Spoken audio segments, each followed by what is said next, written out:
All right, I think we are good to go. Good morning, everybody. Thanks for hopping on. Thanks for joining. So we are, as was the case last week, we are continuing along with our faculty presentations. Today, we have Dr. Zach Bailowitz. So he is a sports medicine physician in the orthopedics department at Kaiser Permanente in sunny California. He's the head team physician at Cal State University East Bay, and also clinical faculty for the UCSF Primary Care Sports Medicine Fellowship. I'm excited to have Zach. I've known Zach for a little while, and he's a great guy and great ultrasonographer, and I'm sure this talk will be great. He's going to give us a talk on rectus femoris muscle injury. So with that, Zach, take it away. Cool. Thank you, Ryan and Doug, for inviting me. I'm excited to speak about this. Been doing a little bit more digging into muscle injuries as I've started kind of learning and listening. I realized how primitive my understanding was of muscles and their different types of injuries. So yeah, hoping to just convey some of what I've learned, and I continue to learn on this topic. And so yeah, thanks for having me. Can you see my slides and hear me okay? Yeah, can you make it full screen, Zach? Yeah, did that There work? you go. Yeah, perfect. All right, perfect. So I have no disclosures. Our outline today, we're going to do a little case presentation. We'll review the complete anterior knee ultrasound exam. We're going to discuss briefly a couple of muscle injury classification systems. We'll review the rectus femoris ultrasound appearance, and then I'll do a completed ultrasound report. It does seem like sort of the trend in this series to give some thank yous. So I think the first people I actually want to give a shout out to, I've had some incredible mentors and teachers along the way, but I think the first ultrasound experience and a lot of the learning I did as a resident was with my co-residents. And I think for those folks on the that are listening that are residents, fellows, your co-fellows, your co-residents are really going to be your greatest teachers, because I spent hours scanning Nadios and Lauren and really learned so much from that time. So make sure you're taking the time to practice on each other. That experience is invaluable. In my residency, Dave Price, Anthony Martin, and Julian Willoughby all gave me a lot of ultrasound experience. And then Derek was gracious enough to let me spend some time with him during residency as well. So thank you all. I had great fellowship faculty led by Chris Fisco, and I'm really appreciative. I continue to bother these guys, as they probably know, with ultrasound questions. So thank you all. And then last but not least, the class, the 2018-19 PM&R Sports Fellows. We continue. We have a group me text thread. Continue to talk probably once or twice a week with clinical questions and other banter. And I think that really has proven so valuable in the last couple of years, that we all started practice at the same time. We all were kind of bouncing ideas off each other. So make sure that those of you that are interviewing for fellowship, keep in touch with your class. So this patient that I saw, this was just a few weeks ago. This was a 17-year-old male, American football player. During practice, he went to push off and felt a pop in his left anterior thigh. The pain radiated down to the knee. He didn't note significant bruising, but he had some swelling and a palpable nodule in the left thigh. He was able to walk, and even after about a week, started jogging, really with not a lot of discomfort, but he did have pain with any sort of burst type activities or squatting movements. So I saw him 2 weeks after his injury. He came into my clinic. I like to kind of be systematic about my approach to the physical exam. So my mnemonic is the IRS pesters students. And that's sort of the way that I try to approach everything when it comes to the physical exam. So on inspection, he had a small region of kind of swelling in the mid-substance of the anterior thigh. His knee range of motion was full, but he did feel tight at the end range of flexion. He had some very subtle, slight weakness with hip flexion and knee extension. Otherwise, his strength and sensation was normal. On palpation, he was pretty tender in the anterior thigh, and he had this kind of lumpy nodule feeling. And then he did have some tenderness more distally around the distal quad. From special test standpoint, I did examine his knee pretty thoroughly, and I didn't notice any ligamentous laxity. He did not have an extension lag. His patellar grind was normal, and meniscal testing was negative. I did examine the hip as well, and he had a positive Stinch field, but the rest of his intra-articular testing was negative. So from a differential standpoint, at this point, quadriceps muscle injury seemed like the most likely. Certainly, I was wondering about a quadriceps tendon strain or tear at the knee, which is why I did a complete knee exam. Given that he was 17 and I didn't have hip x-rays at the time, I didn't know if his growth plates were closed. So thinking about an AIIS avulsion is always something that comes to my brain for these kids. And then, less common, something I wasn't really worried about, but always thinking about femoral fracture or some sort of nerve injury. I did have knee radiographs when I saw him. These are not his, but, I had kind of 3 views. And I think especially for someone presenting with anterior knee pain, you want to make sure that you've got not only your AP and your lateral, but also this kind of merchant or sunrise view to make sure that you're looking at what the patella looks like sitting there in the trochlear groove. After I saw him, I did order hip x-rays. And again, mostly looking for any sort of AIIS pathology. And it ended up being normal. I think, if I had my druthers, I probably would have had this beforehand. And so if you are able to, and patients come in, a lot of the referrals I get from primary care doctors, oh, it's a muscle injury, doesn't need x-rays. And in fact, that makes me want x-rays of 2 regions if it's a muscle injury in between a knee and a hip, let's say. So in terms of the protocol that I use, I've tried to sort of model it after the curriculum that came out in 2015, and then I've sort of adjusted my protocol slightly based on this 2022 paper. I always want to be able to identify the stuff that's here in the essential pathology and presentation is I'll look at some of this stuff in the optional pathology section as well. So my typical protocol, I'll start off looking at the patellar tendon. During this view, I'll be able to look at some of the infrapatellar bursa and the tibial tuberosity. I'll look at the prepatellar space for a potential bursa there. Take a look at the MPFL, the horns of the menisci that are anterior there, and then the quadriceps tendon and suprapatellar recess. I have these other structures here on the right that are sort of more optional that I do depending on what the clinical scenario looks like. I threw IT band on here. I think it's interesting. It's considered part of the lateral exam, but so many of the patients I see with sort of anterior lateral sounds patellofemoral-ish pain, I think that some of those people are having issues with the IT band. And so I try to scan that a fair amount with their anterior knee pain. We did a couple of posters on a dynamic patellar tracking technique a couple of years ago. And so I use this a fair bit for my patients if they have like patellofemoral type symptoms. And then I'll look at the saphenous nerve if it feels indicated, the pes bursa and pes tendons if indicated. And then in our case, we'll be looking at the quadriceps muscle. So we'll start off looking at the patellar tendon. Ryan, I tried to sort of copy your box coloration from a few weeks ago. I liked that. So you can see that there's blue and green down here that correspond to these short and long axis views.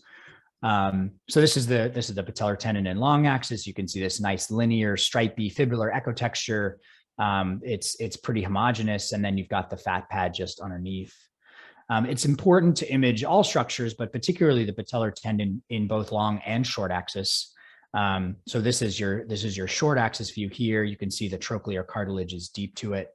And it's important to do that for a couple of reasons. These red boxes, these are not, not our case, but here's a nice kind of long axis view of a patellar tendon that's hypoechoic, thickened here, and then has this big old chunk of calcium sitting there that's causing some posterior acoustic shadowing. But if you look in the short axis view here, this was an interesting, I don't see this very often, but the patellar tendon actually had sort of 2 focal regions of tendinopathy. And if you were planning on doing some sort of percutaneous treatment, whether it's PRP or 10X or a needle fenestration of the tendon, if you didn't look in short axis, you might only see one of these areas in your long axis view and miss some of the pathology. So don't forget your short axis view on the patellar tendon. The prepatellar bursa is the next thing I'll look at. I think one of the biggest keys here is lots and lots of gel.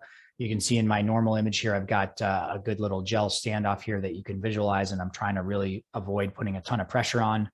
You can imagine that in this clinical scenario where there is a bursitis here, if you put too much pressure, you might displace some of this fluid. So light transducer pressure, lots of gel. I recently learned about the prepatellar space. And so this is actually not something I had heard of until a patient walked in. He said, "Hi, I'm a avid cyclist and this is what I have." And he handed me this paper, and it turns out he was actually correct. And after kind of talking with him and then looking at him and scanning him and then getting an MRI, we sort of confirmed this sort of fascial defect that these athletes who do a lot of repetitive friction can develop. So this is sort of these triple fascial layers that cover the patella and kind of extensions from the quad and patellar tendon. And on ultrasound, you can see on this left side, there's a comparative image of the normal right side. It's that prepatellar space is thickened, looks a little bit irregular. And occasionally you can see these actual defects like this one on the MRI of the prepatellar fascia. And this one paper actually kind of, changed the way I think about this stuff for our big cyclists. They stated that this anterior knee stuff is very rarely patellofemoral pain syndrome and can commonly be this prepatellar friction syndrome. So if I have an avid cyclist with anterior knee pain, I've started scanning this region a bit more. The next thing I'll move on to is the MPFL. The orientation of the transducer can be a bit tricky. I'm typically off at an oblique angle here just a bit, making sure you've got your patella and your sort of distal femur or adductor tubercle in view here. The ligament is typically a bit thicker, kind of more towards the patella, and then tends to thin out as it becomes the retinaculum here attaching onto the femur. And then you can perform dynamic maneuvers where you sort of push on the patella if they've had any sort of recent event that might tell you if the MPFL is intact. Interestingly, this is also a place where you can see the VMO fibers coming in here. And there are some papers that describe looking at the fiber angle in comparison to the line of the femur, and even have postulated that that fiber angle can perhaps be a clue as to why people are developing patellofemoral syndrome. I'm not typically measuring that angle in my evaluation, but it's something to note. And of course, if you're interested in this, you can take a look at these papers. I do often look at patellar tracking. And so this was a sort of protocol that we developed a few years ago, basically where we have the patient lying supine with the knee fully straight and relaxed. And the patient, you basically are using the patellar tendon as a proxy for where the patellar is sitting in the trochlear groove. And you measure the distance of the midpoint of that patellar tendon from the lateral trochlea. And then you have the patient contract their quadriceps, which sort of mimics some of the quadriceps contraction you might get with running or cycling, and see how far lateral that patellar tendon tracks. And so we did some measurements and found it to be relatively reliable in terms of the measurements between raters. And then we also were able to kind of look at normative values. So I look at this sometimes when I'm interested in seeing if there's any sort of maltracking for patients who might have patellofemoral syndrome. I do look at the anterior horns of the meniscus. Admittedly, I don't know that I find this to be too valuable. Certainly if there's some big sort of parameniscal cyst or an obvious tear, then you can document it. But to be quite honest, I don't know that I see too much pathology that's worth documenting here. I often put in my note, complete evaluation of the meniscus is recommended with an MRI. And then last but not least, I like to take a look at the quadriceps tendon and the suprapatellar recess. I think, when you're looking at the suprapatellar recess, you obviously want to identify the quadriceps and prefemoral fat pads. The joint space typically lives right in between. Our patient did not have any sort of effusion at all here. One thing that's important, I think, if you look at this quadriceps tendon coming up, if you're in your suprapatellar recess view, it can look a little bit hypoechoic here. You might even mistake that for tendinopathy, but I think a lot of that is because when the patient's in their more typical relaxed position, there's not enough tension on the quad. And so oftentimes I will flex the knee up. And so you can see here's the trochlear cartilage indicating that the knee is flexed. And once you see that, you can see that quadriceps tendon kind of brightens up real nicely here, and we can sort of rule out any tendinopathy. Like we've talked about, making sure you're looking at your images in short axis as well. Not only to take a look at the quadriceps tendon, but also this is the type of view you might expect when you're doing an ultrasound guided knee joint injection. Just a couple of clinical kind of cases here, not our case, but here's a nice example of a quadriceps tendon avulsion. You can see this sort of bite or chunk taken out of the patella here, and you can see a little piece of calcium floating over there. And then, don't forget your dynamic exam. This one, I was struggling to tell whether or not it was fully torn. It looks like the fibers kind of approach the patella real well here. And so if I just play the cine loop here, you can see with contraction, you get a nice dynamic exam that's obviously showing a full tear there of the quad. So don't forget your dynamic exam there. So before I go into the rectus femoris and quadriceps anatomy, on ultrasound, it's important to highlight a few things, because the rectus femoris specifically is a very unique muscle. As we know, up at the hip, you have the direct head and the indirect head, and the direct head as it extends distally becomes the anterior aponeurosis, so sort of this covering here. And the indirect head becomes this sort of central tendon or central aponeurosis. And that's this kind of comma-shaped little guy right here. And this area right around that central tendon is sort of almost its own muscle. People have described sort of a muscle within a muscle type appearance. You can see this diagram here. It sort of shows them pulling out that central tendon and the surrounding muscle, which is interestingly sort of bipinnate, whereas the remainder of the rectus femoris is almost a unipinnate muscle. And so it's important to understand this concept for when we start looking at how the rectus femoris can get injured. So here's some normal images for contrast of the rectus femoris. This was not our patient, thanks to my current sports fellow, Ryan Way, for letting me steal images of his quad. So again, trying to sort of show corresponding images with color here. So this is further proximal, and this is a little bit more distal, but these are both short axis images. I typically will start a little bit more distally. Here you can see this sort of U shape here, and then a kind of, doesn't really look like an A, but it's kind of like an A coming over here. So it kind of looks like the under armor sign. And this is a nice view of the rectus femoris, vastus intermedius, lateralis, and medialis. And then as you go further up, you're going to start to see this central tendon come in. So you can see a nice, normal appearing central tendon.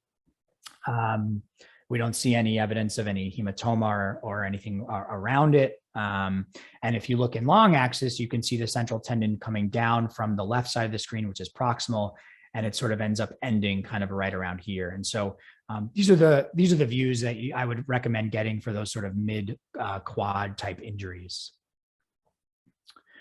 So before we can, and I'm sorry, I got a little something in my throat here. 1 second. Before we can determine the type of injury that they sustain, we kind of need to think about what types of injury classification systems exist. When I was in med school, it was sort of like, oh, if it's a small tear, it's a 1. If it's a medium tear, it's a 2. And if it's a big tear, it's a 3. And that was sort of the way I understood muscle and tendon injuries to be. And so I think this was from 2013, if I'm not mistaken. This was the Munich consensus statement. And they sort of described functional muscle disorders versus structural muscle disorders, where an actual tear may be something that's either a type 3, where it's minor or moderate, and those are A and B, and then a type 4, which is kind of a full tear. I haven't found this to be too helpful, and so I typically use the British Athletics Muscle Injury Classification, or Bamk.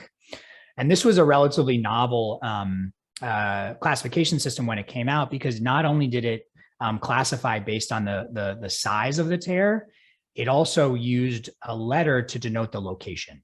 And this is key, because what we've started to learn is that the location of the tear, is it myofascial, is it musculotendinous, or is it intratendinous? These types of tears can determine the prognosis for the injury. And so this was really a real landmark paper when it came out, and something that I continue to use when I'm trying to classify these. Now, of note, as you can see, this is a hamstring here, not a quad. And I think one of the challenges is that these classification systems are based on certain muscles, and it's not a nice, perfect fit for every single muscle that exists. And so for the quad, as we'll get into it, maybe it's a little challenging, but we try to fit it into this box if we can. And again, here's just a nice visual representation. You've got the myofascial injury here, more on the outside where that kind of fascial layer is. Musculotendinous injury, where you see the injury to the muscle abutting the tendon, but not into the tendon itself. And then here's the tendinous injury. And as you can see with tissue healing time, it does get higher depending on this grade. Now, how does this affect prognosis? Well, this paper was from 2009, so this is predates our Bamk classification, but these guys looked at sonographic prognosis of rectus femoris injuries, and they divided it up into distal versus proximal, as well as looking at the length. And they found that higher grade, longer injuries, and the more proximal they were, resulted in longer absence. Unfortunately, since then, there haven't been a lot of prognostic papers on the rectus femoris. Most of the data that we have now looks at hamstring. So this was a paper from 2016 using that Bamk classification. And as you can see, the higher the classification on Bamk, the longer the return to play time seemed to be. This paper just came out last year, or no, sorry, this year. And they stated in theirs that they found that hamstring injuries extending into the intramuscular tendon did not seem to influence time to return to play. But I thought it was interesting because they don't have in their cohort, they didn't have any grade 3C injuries, and grade 3C are the ones that extend into the tendon for a grade 3. And so I didn't know if their conclusion was really completely valid. But again, you can see the Bamk classification does seem to correspond with kind of time to return to play. So have there been descriptions of rectus femoris injuries? Not many. This was, believe it or not, all the way back in 2002. Here's our sort of some of the early pioneers, Bianchi and Martinoli, and they sort of described three types of rectus femoris injuries. These sort of more focal peritendinous injuries, kind of more diffuse peritendinous injuries, and then kind of a complete tear. But again, this is well before Bamk, and honestly, well before I was even holding an ultrasound transducer. So these guys have really done an incredible work for how long they've been doing this. I think one of the most interesting papers I've seen on these types of injuries is this from 2014 that looked at MRI findings and described this sort of novel concept of a degloving injury. And so this goes back to that concept of the muscle within a muscle. So again, you've got sort of the whole rectus femoris here, but you can see that that central tendon and the surrounding muscle almost looks like it's separated from the rest of the rectus femoris. And you can see down here, there's even a little hematoma where that central muscle area was just sort of yanked and pulled proximally. This one over here, not as severe. You don't have that big hematoma and surrounding separation, but you can still see some surrounding edema of that central tendon, as well as this kind of fuzzy hyperintense appearance here that indicates that there may have been some traction on that central muscle. I tried to look for rectus femoris degloving injuries with ultrasound, and there is nothing. And so certainly an area where more research may be needed. And I know that some of the folks over in Spain have been looking at this a little bit, and I think Derek has looked at this a bit. So hopefully we'll get some more data on this soon, because it's something that I have started to see. So here is our case. And we'll start off kind of in the middle here. You can see that you've got this kind of central region. The central tendon sits here in the middle, and you can see that the musculature surrounding that central tendon is kind of hazy. We don't have that typical muscle appearance that looks striated with the perimysium. And then you've got this sort of hypoechoic, almost surrounding region here. We don't see any significant hematoma there, but then as you scan proximally, you start to see this hematoma develop here, which kind of sits just adjacent to the central tendon here.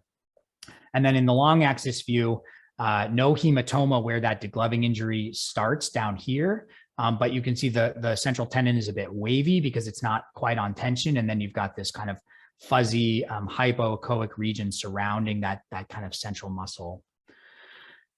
So here's a couple of clips. This is first going to be going from distal to proximal. So you can see this sort of, here's our underarmor sign, normal appearance down here. And then you start to notice immediately some kind of ugly appearance of this rectus femoris here.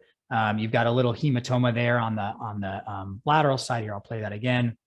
Again, normal musculature. And then you start to notice some hypoechogenicity, the loss of that normal architecture and then some hematoma over here. Now, as we look proximally, you can see this big hematoma sitting here that's just adjacent to that central tendon. And as we scan distally, we can appreciate that there's a little hematoma there on the left as well. Again, with that kind of loss of normal architecture. A couple of companion cases to compare this to. First of all, this was a patient who came in, their injury was months ago or years ago, I don't remember, but you can see it obviously looks much different. There's hyperechoic, this is scarring here. Here's the very edge of the central tendon. So this is much more distal, further down towards the knee, not involving that central tendon or any sort of that central muscle slip at all. And then this is a nice example of a myofascial injury. So the central tendon is over here. It looks normal, but here you can see this area of muscular disruption along the outside. And so that's a myofascial injury, which is a lower grade based on Bamk. Here, I'll play that one more time. Lower grade based on Bamk. And so again, a nice way to be able to say, okay, I'm not sure that this is quite as severe as what we might see in other patients. So how do we describe this? Again, I like to put the indication here, comparison images, the transducer and machine I use. And so my description was that there is a degloving type injury of the central portion of the rectus femoris muscle without associated injury to the central tendon itself. There's also a more proximal rectus femoris musculotendinous tear with associated hematoma. It comprises less than 50% of the muscle cross-sectional area. And so we can characterize this as a 2B injury based on Bamk classification. And then the rest of the report was normal. And so my impression here is down at the bottom, a rectus femoris muscle degloving injury without central tendon injury. Now I have to say I was chatting a bit with Wes Troyer last night, who does a lot of muscle injury scanning as well. And we had a really esoteric and nerdy conversation about whether or not the 2B classification makes sense. Because if it's really a muscle within a muscle, maybe that's more of a fascial injury than it is an actual musculotendinous injury. And I think the challenge here again is that this Bamk classification is based mostly on hamstring injuries. And so trying to take a hamstring injury classification and apply it to a different muscle that has a unique structure can be challenging. And so understanding that, we're trying to fit all these muscles into one small box and it doesn't always work. But doing the best to explain your rationale when you're describing these so that people understand where you're coming from. And, I think that can be really valuable. So yeah, this was my classification. I was able to give this guy, so a little bit of data at least to tell him what type of injury he sustained. And yeah, hopefully that was valuable to him. So that's all I've got. Here are my references and thank you very much.